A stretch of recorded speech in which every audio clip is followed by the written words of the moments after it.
Hello friends, welcome to our channel खिचिक्स बैथ। तो आज पढ़ेंगे एक new chapter respiration in plant. तो स्टार्ट करते हैं respiration in plant. So friends, all living organism क्या शो करते हैं? ऑल लिविंग ऑर्गेनिज्म शो करते हैं मेटाबॉलिक एक्टिविटीज़।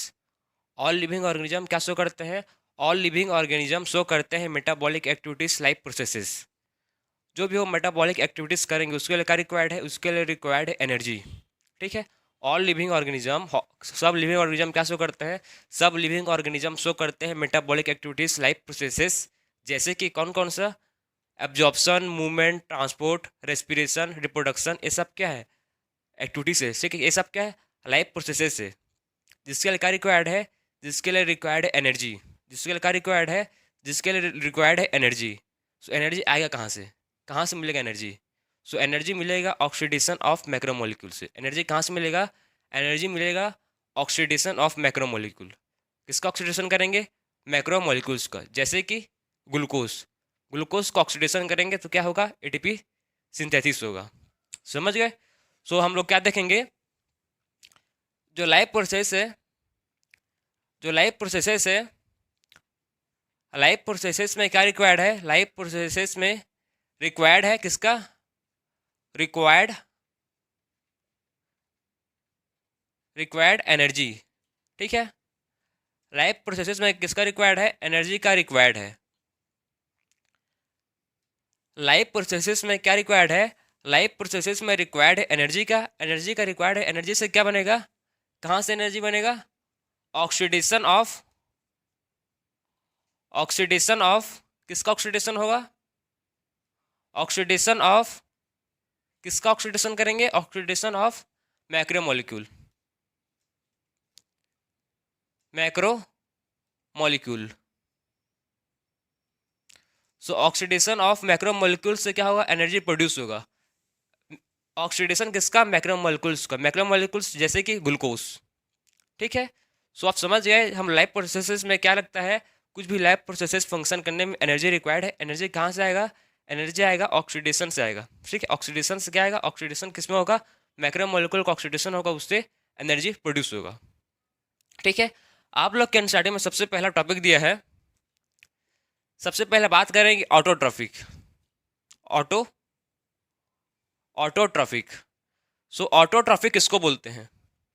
ऑटोट्रॉफिक किसको बोलते हैं? सो ऑटोट्रॉफिक उस ऑर्गेनिज्म को बोलते हैं, ऑटोट्रॉफिक उस ऑर्गेनिज्म को बोलते हैं जो अपना फूड खुद प्रिपेयर कर सकते हैं।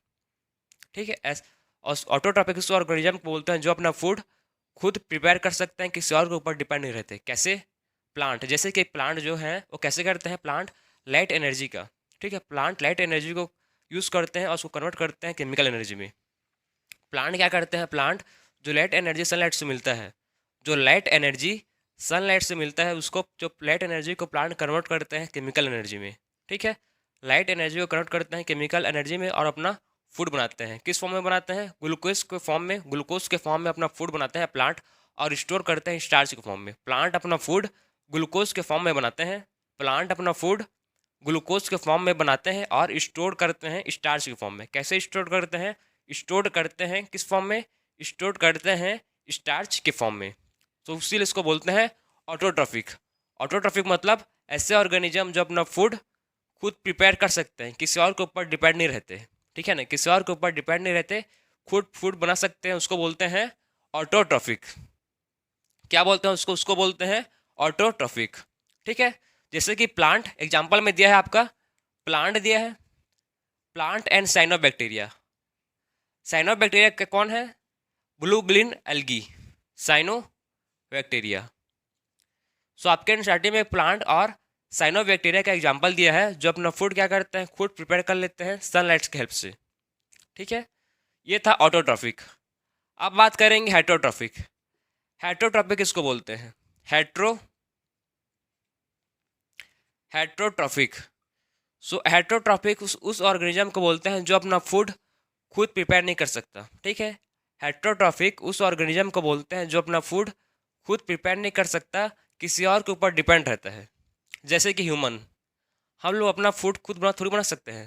ह्यूमंस अपना फूड खुद थोड़ी बनाता है, वो किसी और के ऊपर डिपेंड रहता है। किसके ऊपर? वो डायरेक्टली डिपेंड रहता है प्लांट के ऊपर, हार्बीवर्स के ऊपर। किसके ऊपर डिपेंड रहता है? ह्यूमंस डिपेंड रहता है डायरेक्टली हार्बीवोर्स। ह्यूमंस अपना फूड खुद नहीं बना सकता। क्या बना सकते हो आप क्या सनलाइट की एनर्जी का यूज़ करके ग्लूकोज बना सकते हो क्या? नहीं।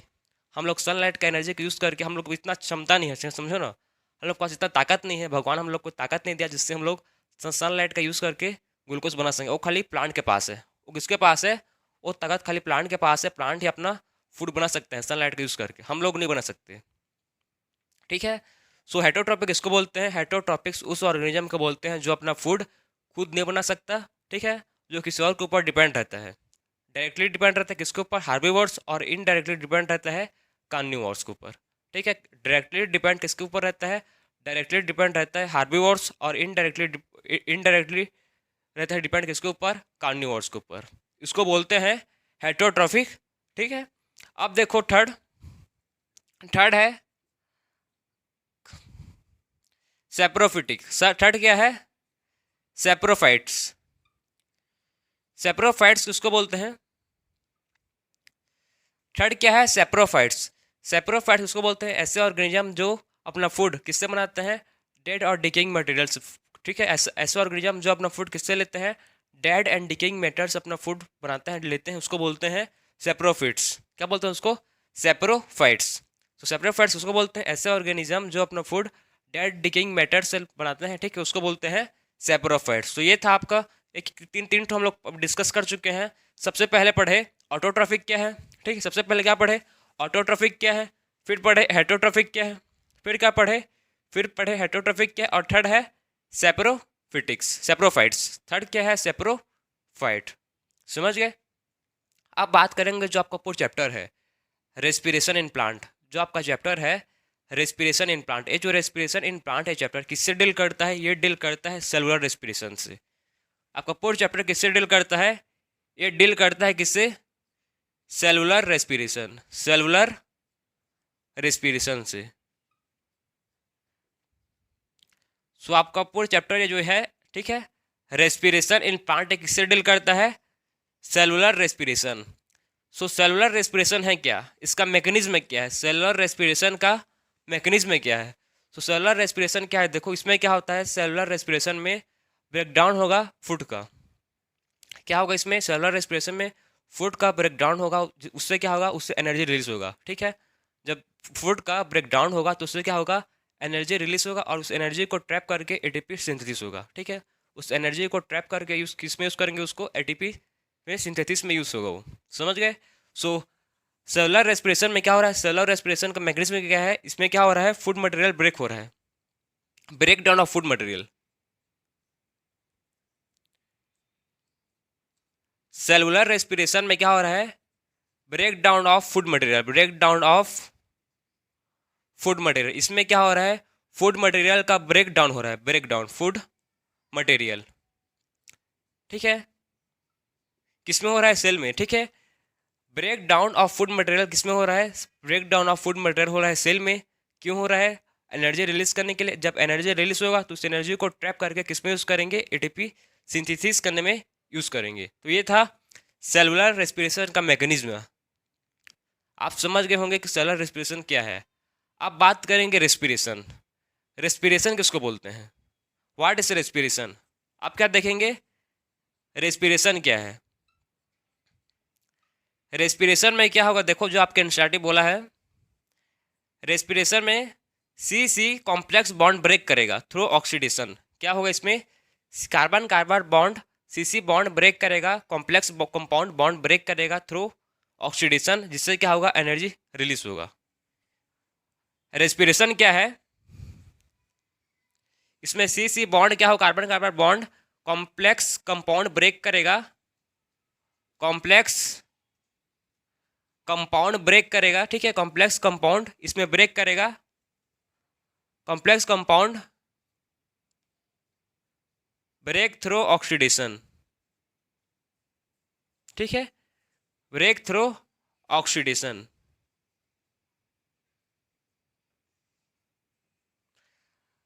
सी बॉन्ड में कॉम्प्लेक्स कंपाउंड में क्या होगा? ऑक्सीडेशन होगा। सी बॉन्ड में कॉम्प्लेक्स कंपाउंड बॉन्ड में क्या होगा? इसमें ऑक्सीडेशन होगा। ठीक है। ऑक्सीडेशन में क्या होगा? ऑक्सीडेशन से इसमें एनर्जी प्रोड्यूस होगा। ऑक्सीडेशन से क्या होगा?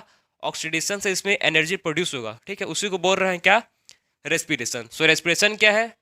रेस्पिरेशन है उस सी सी बॉन्ड को ब्रेक करके, ठीक है, सी सी कॉम्प्लेक्स बॉन्ड को ब्रेक करके through oxidation energy release, enormous energy release हो रहा है, उसी प्रोसेस को बोल रहे हैं रेस्पिरेशन। क्या बोल रहे हैं उसको? उसको बोल रहे हैं रेस्पिरेशन। अब एक और टर्म है जो आपको पता रहना चाहिए, वो है रेस्पिरेटरी रेस्पिरेटरी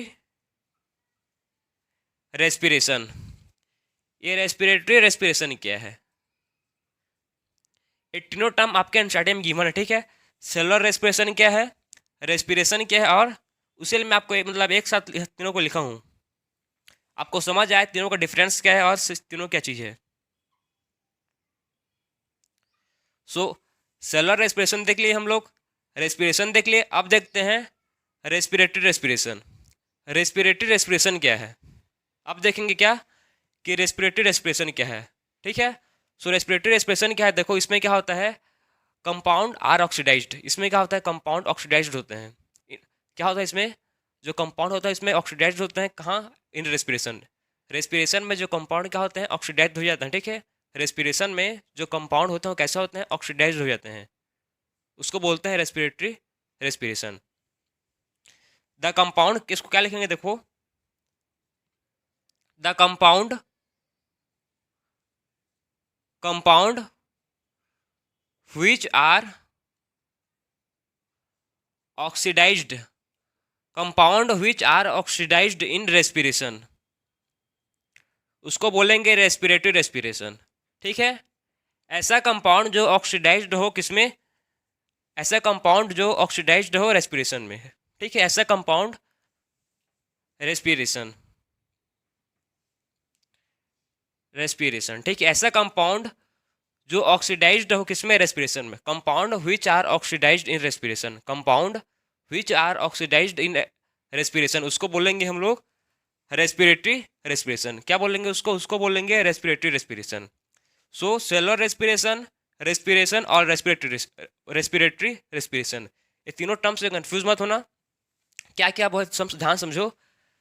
सेलुलर रेस्पिरेशन क्या है, सेलुलर रेस्पिरेशन में क्या हो रहा है, ब्रेकडाउन हो रहा है फूड मटेरियल का, ठीक है। सेलुलर रेस्पिरेशन में फूड मटेरियल का ब्रेकडाउन हो रहा है, जिससे कहाँ हो रहा है, सेल में हो रहा है, जिससे क्या हो रहा है, एनर्जी रिलीज हो रहा है। एनर्जी रिलीज हो रहा है, उसको ट्रैप कर रहा है फॉर एटीपी सिंथेसिस के लिए। सेकंड क्या है, सेकंड है रेस्पिरेशन। रेस्पिरेशन में क्या हो रहा है, रेस्पिरेशन में जो सीसी कॉम्प्लेक्स कंपाउंड बॉन्ड है वो क्या हो रहा है, ब्रेक हो रहा है। इसमें भी क्या हो रहा है, एनर्जी रिलीज हो रहा है। रेस्पिरेटरी रेस्पिरेशन क्या है, कंपाउंड, ऐसा कंपाउंड जो ऑक्सीडाइज हो जाता है, ठीक है। ऐसा कंपाउंड जो ऑक्सीडाइज होता है किसमें, रेस्पिरेशन में, उसको बोलते हैं रेस्पिरेटरी रेस्पिरेशन। क्या बोलते हैं, रेस्पिरेटरी रेस्पिरेशन। सो आप समझ गए।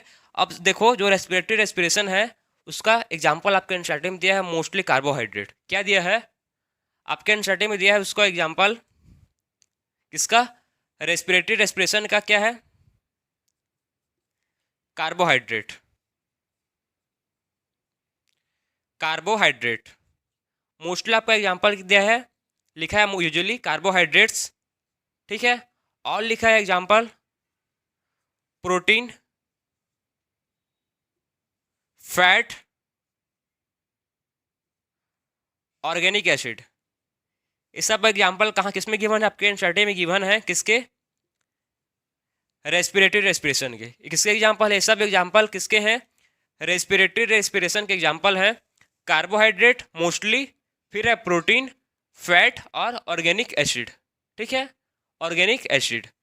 अब हम लोग देखेंगे on the basis of respiratory respiration, किसके बेसिस पर, on the basis of respiratory respiration. Two type के होते हैं, एक होता है फ्लोटिंग, एक होता है प्रोटोप्लाज्मिक। एक क्या होता है, एक होता है फ्लोटिंग और एक होता है प्रोटोप्लाज्मिक, तो इसको लिख लो। फिर देखेंगे अब हम लोग on the basis of respiratory respiration, ठीक है। अब देखेंगे रेस्पिरेटरी रेस्पिरेशन का टाइप्स, एक होता है फ्लोटिंग और एक होता है प्रोटोप्लाज्मिक। सो आप देखेंगे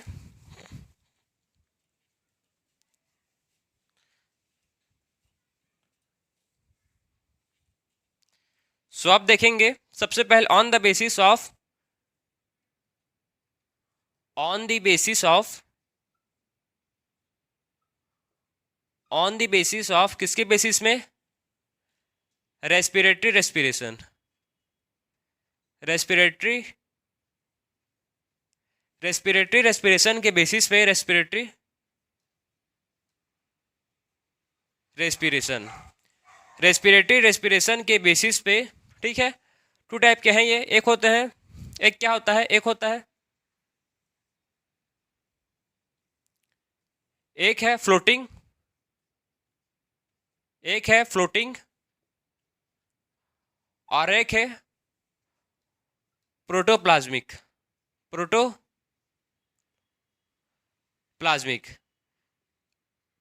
सो ऑन द बेसिस ऑफ, किसके बेसिस में? On the basis of respiratory respiration. Two type के होते हैं, एक होता है फ्लोटिंग और एक होता है प्रोटोप्लाज्मिक। एक क्या होता है? प्रोटोप्लाज्मिक। जो फ्लोटिंग है, फ्लोटिंग में जो ऑक्सीडेशन होता है किसके थ्रू होता है? फ्लोटिंग में जो ऑक्सीडेशन होता है, फ्लोटिंग में जो ऑक्सीडेशन होगा किसके थ्रू होगा? फ्लोटिंग में ऑक्सीडेशन होता है by fat and carbohydrate. Oxidation किसके थ्रू होगा इसमें? ऑक्सीडेशन बाय, फ्लोटिंग में ऑक्सीडेशन किसके थ्रू होगा? इसमें ऑक्सीडेशन फैट एंड कार्बोहाइड्रेट के थ्रू होगा। Oxidation by fat and carbohydrate, carbohydrate. So floating में ऑक्सीडेशन किसके थ्रू होगा? फ्लोटिंग में ऑक्सीडेशन होगा बाय फैट एंड कार्बोहाइड्रेट। अब जो प्रोटोप्लाज्मिक है, प्रोटोप्लाज्मिक में जो ऑक्सीडेशन है किसके थ्रू होगा? प्रोटोप्लाज्मिक में ऑक्सीडेशन होगा by protein. Oxidation by protein, by protein. So ये थे रेस्पिरेटरी रेस्पिरेशन का टाइप्स, किस बेसिस पर? ऑन द बेसिस ऑफ किस? Respiratory respiration, floating and protoplasmic, ठीक है। फ्लोटिंग में ऑक्सीडेशन होता है बाय फैट एंड कार्बोहाइड्रेट और प्रोटोप्लाज्मिक में रेस्पिरेशन होता है बाय ऑक्सीडेशन होता है, सॉरी, बाय प्रोटीन। समझ गए इतना बात? ठीक है। अब देखो, अब ये बात कर लिया on the basis of respiratory respiration. अब बात करते हैं on the basis of oxygen, ठीक है। किसके बेसिस पर? ऑक्सीजन के बेसिस में। On the basis of oxygen, oxygen के बेसिस पर रेस्पिरेशन को, किसको? रेस्पिरेशन को टू टाइप्स में डिवाइड है, एक है एरोबिक रेस्पिरेशन, एक है एरोबिक रेस्पिरेशन और एक है एनारोबिक रेस्पिरेशन। एक क्या है? एक है एरोबिक रेस्पिरेशन, एरोबिक रेस्पिरेशन एक, एरोबिक, और एक है एनारोबिक, एन एरोबिक। जो एरोबिक रेस्पिरेशन है वो जब ऑक्सीजन रहेगा तो क्या होगा? ऑक्सीजन रहेगा तो एरोबिक रेस्पिरेशन होगा और ऑक्सीजन नहीं रहेगा, एब्सेंस या लेस में रहेगा, ठीक है। लेक ऑफ ऑक्सीजन रहेगा तो क्या होगा? तो एनारोबिक रेस्पिरेशन होगा। किसके बेसिस पर हम लोग रेस्पिरेशन को टू टाइप्स में लिए हैं? On the basis of oxygen. Oxygen के बेसिस में जो रेस्पिरेशन इसको टू टाइप्स में डिवाइड किए हैं, एक है एरोबिक और एक है एनारोबिक। एरोबिक कब होगा? जब ऑक्सीजन रहेगा तब होगा एरोबिक रेस्पिरेशन, और जब ऑक्सीजन एब्सेंट है या लेक है, ठीक है, तो तब क्या होगा? एनारोबिक रेस्पिरेशन होगा। जो एरोबिक रेस्पिरेशन में हम लोग पढ़ेंगे इस चैप्टर में, हम लोग इस चैप्टर में पढ़ेंगे एरोबिक रेस्पिरेशन में, देखो कौन कौन सा।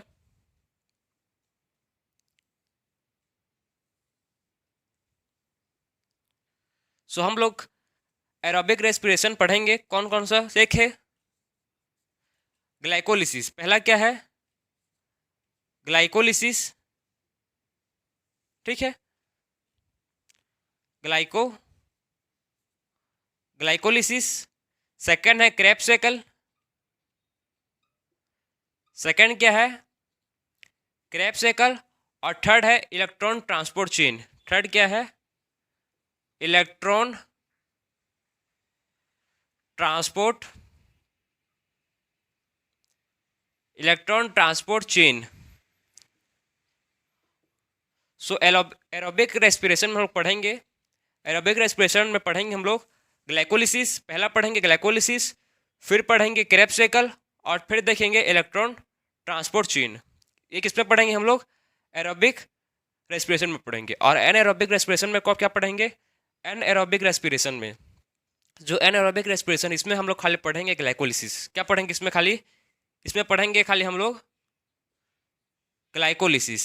ठीक है, एनएरोबिक रेस्पिरेशन में क्या पढ़ेंगे? खाली एनएरोबिक रेस्पिरेशन में पढ़ेंगे खाली ग्लाइकोलिसिस। समझ गए बात इतना? सो हम लोग रेस्पिरेशन को 2 टाइप्स में डिवाइड किए, on the basis of respiratory respiration और on the basis of oxygen. समझ गए? तो इसको लिख लो, फिर देखेंगे अब नेक्स्ट। फिर अब बात करेंगे हम लोग ऑक्सीडेशन। जो ऑक्सीडेशन ऑकर हो रहा है, ठीक है, मैक्रो मॉलिक्यूल्स में ऑक्सीडेशन हो रहा है, वो कैसा हो रहा है? मतलब जो मैक्रो मॉलिक्यूल है उसमें क्या हो रहा है? मैक्रो मॉलिक्यूल में ऑक्सीडेशन हो रहा है। सो जो मैक्रो मॉलिक्यूल में ऑक्सीडेशन हो रहा है वो कैसा हो रहा है? मतलब फास्ट हो रहा है, स्लो हो रहा है, कैसा हो रहा है, उसको देखते हैं। जो ऑक्सीडेशन हो रहा है, ऑक्सीडेशन ऑक्सीडेशन कैसा हो रहा है? ये स्टेप वाइज रिएक्शन है। ऑक्सीडेशन कैसा है? ये कैसा है? स्टेप वाइज रिएक्शन है ये, स्टेप वाइज रिएक्शन। ठीक है, जो ऑक्सीडेशन है वो कैसा है? ऑक्सीडेशन स्टेप वाइज रिएक्शन है, जिसमें क्या होता है? जिसमें जो इस स्टेप वाइज रिएक्शन है कैसा होता है? ये होता है स्लो।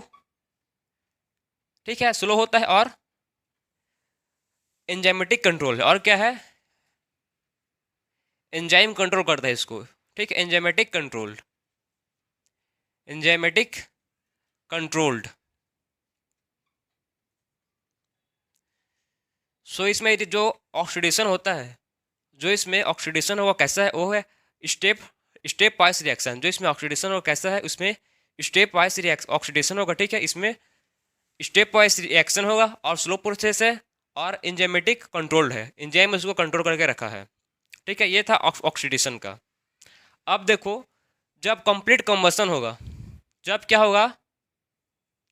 सबसे पहले हम लोग अब स्टार्ट करेंगे next topic, do plant breathe. आप लोग के एनसीईआरटी में टॉपिक है डू प्लांट ब्रीथ। क्या प्लांट सांस लेते हैं? आप लोग के एनसीईआरटी में टॉपिक है डू प्लांट ब्रीथ। क्या प्लांट सांस लेते हैं? तो बताओ मेरे को आप कि प्लांट क्या क्या प्लांट सांस लेते हैं? Do plant breathe. तो इसका आंसर आप एनसीईआरटी में क्या लिखा है ध्यान से समझो। एनसीईआरटी ने बोला है इसका आंसर हम लोग डायरेक्ट नहीं देंगे, इसका जो आंसर है वो डायरेक्टली नहीं है, इनडायरेक्टली आंसर है इसका। इनडायरेक्ट आंसर क्या है कि प्लांट जो है, प्लांट के पास कोई भी स्पेशलाइज्ड ऑर्गन नहीं है। प्लांट के पास क्या नहीं है?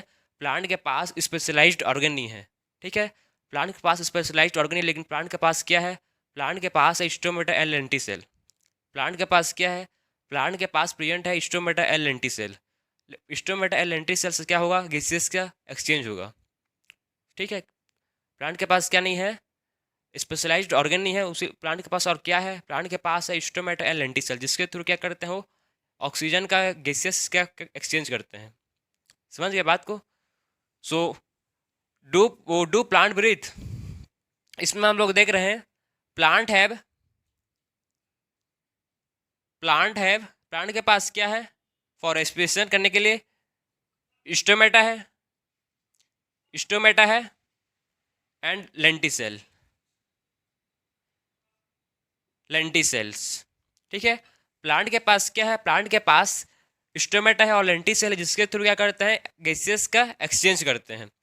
स्टोमेटा में कहाँ पर होता है? स्टोमेटा प्लांट के लीफ में प्रेजेंट होता है, एपिडर्मल सेल में। प्लांट के लीफ में प्रेजेंट होता है एपिडर्मल सेल में स्टोमेटा। और लेंटिसेल कहाँ होता है? लेंटिसेल जो ट्री होते हैं उसके बार्क में होता है। ठीक है, बार्क में प्रेजेंट होता है लेंटिसेल, जो क्या करता है? गैसेस का एक्सचेंज करता है। ये था प्लांट के पास का स्टोमेटा एंड लेंटिसेल। जब क्या होता है? जब कंप्लीट कंबशन होता है, कंप्लीट कंबशन, जब कंप्लीट कंबशन होता है किसका? Combustion of glucose. जब कंप्लीट कंबशन होता है किसका? ग्लूकोज का। तो क्या प्रोड्यूस होता है? देखो, आपके एनसीईआरटी में एक रिएक्शन दिया है, C6H12O6 प्लस 6 ऑक्सीजन। जब ये कंप्लीट क्या होगा, इसका कंप्लीट कंबस्शन होगा ग्लूकोज का, तो क्या प्रोड्यूस होगा, देखो ऑक्सीजन क्या होगा, कार्बन डाइऑक्साइड होगा। क्या प्रोड्यूस होगा, कार्बन डाइऑक्साइड प्लस वाटर होगा, प्रोड्यूस होगा। क्या प्रोड्यूस होगा, वाटर और एनर्जी। हम लोग से किसको मतलब है, हम लोग क्या चाहिए, एनर्जी चाहिए। जब ग्लूकोज का कंप्लीट कंबस्शन होगा, जब ग्लूकोज का कंप्लीट कंबस्शन होगा, तो क्या प्रोड्यूस हो रहा है ग्लूकोज से, carbon dioxide, water plus energy. कब हो रहा है, जब ग्लूकोज का कंप्लीट कंबस्शन हो रहा है। मेन प्रोडक्ट क्या है, कार्बन डाइऑक्साइड और एनर्जी और वाटर। समझ गए इतना बात। मतलब इस चैप्टर में हम लोग डील करेंगे, सुनो ध्यान से।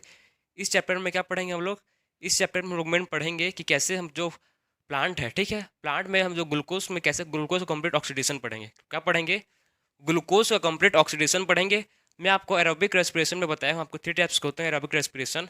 पहला क्या होता है, जो पहला होता है सबसे पहले पढ़ेंगे ग्लाइकोलिसिस, ठीक है, ग्लाइकोलिसिस पढ़ेंगे, फिर पढ़ेंगे क्रेब्स साइकिल, और फिर पढ़ेंगे इलेक्ट्रॉन ट्रांसपोर्ट चेन। ये तीनों मेथड किस लिए है, ये तीनों मेथड है एटीपी प्रोड्यूस करने के लिए। ये तीनों मेथड किस लिए है, ये तीनों मेथड है एटीपी प्रोडक्शन के लिए।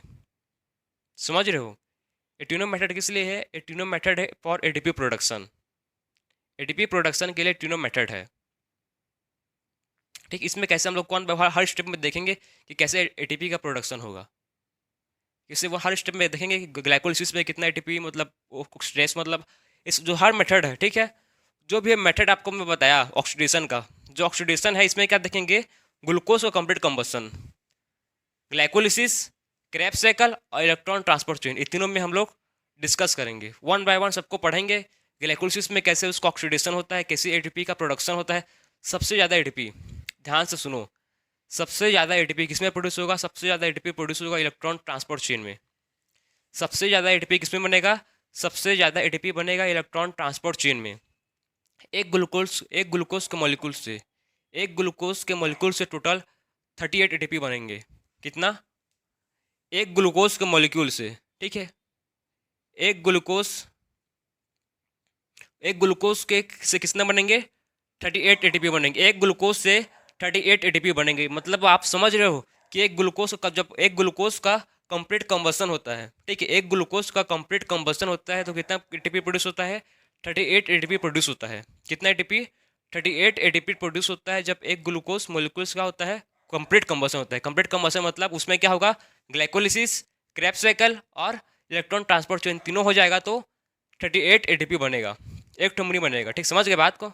तो इसमें पूरा हम लोग डिस्कस करेंगे। सो इस लेक्चर में बस ये इंट्रोडक्टरी लेक्चर था जो मैं आपको बताया, इंपॉर्टेंट है, ठीक। ये लेक्चर ऐसा नहीं कि इंट्रोडक्शन है मतलब फालतू है, नहीं, इंपॉर्टेंट है, ये आपका बेसिक है। ये पूरे चैप्टर का आपका ये बेसिक आपको आना चाहिए, इंपॉर्टेंट है ये। रेस्पिरेशन क्या है, सेलुलर रेस्पिरेशन क्या है, रेस्पिरेटरी रेस्पिरेशन क्या है, हर चीज़ आपको पता रहना चाहिए।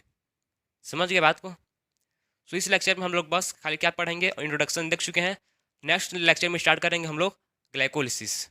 सो मिलते हैं अब नेक्स्ट लेक्चर में। राधे राधे।